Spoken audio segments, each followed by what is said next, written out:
Ladies and gentlemen, factually and historically, secularism actually originated from Western Christian society.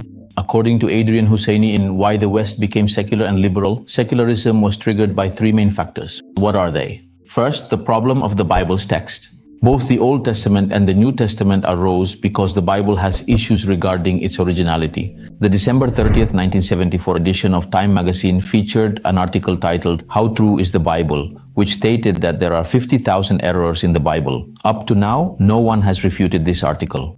Now, the problem of the Bible's originality has implications for theological issues related to the doctrine of the Trinity. The doctrine of the Trinity itself was only decided at the Council of Nicaea in 325 AD, when Rome was under the rule of Constantine, long after Jesus died in 30 AD. This is the second problem, the theological problem. Then the third problem, the problem of religious syncretism, arose as a consequence of the ongoing theological issues within Christianity. The absolute Christian doctrine was implemented in government based on religion or a religious regime in Europe throughout the Middle Ages.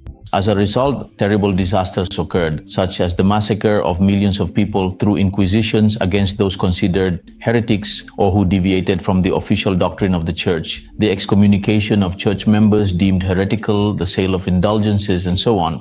So, my friends, secularism is actually a compromise or a middle ground between religious leaders who want everything to be subject to them in the name of religion, and philosophers and political intellectuals who deny the existence of religion and the dominance of religious leaders. Religion is still acknowledged, but when religion must be separated from life, that acknowledgement is actually nothing more than a mere formality. The reason is that they do acknowledge the existence of religion, but they believe that this worldly life has nothing to do with religion and should not be governed by it. Now, the idea of secularism was then spread by the Western world to the entire globe, including Muslim countries. Many Muslims were influenced.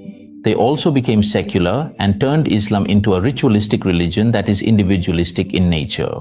Sharia was cast aside, and in its place, rules that do not originate from Sharia developed in Muslim countries, such as capitalism in the economic sector, Machiavellian democracy in politics, syncretic pluralism in religion, Western hedonism in culture, and materialism in education. In fact, Islam as a religion does not have the same problems as those experienced by Christianity. We have no issues with our Quran, nor do we have any problems with our theology or religious regime. Yes,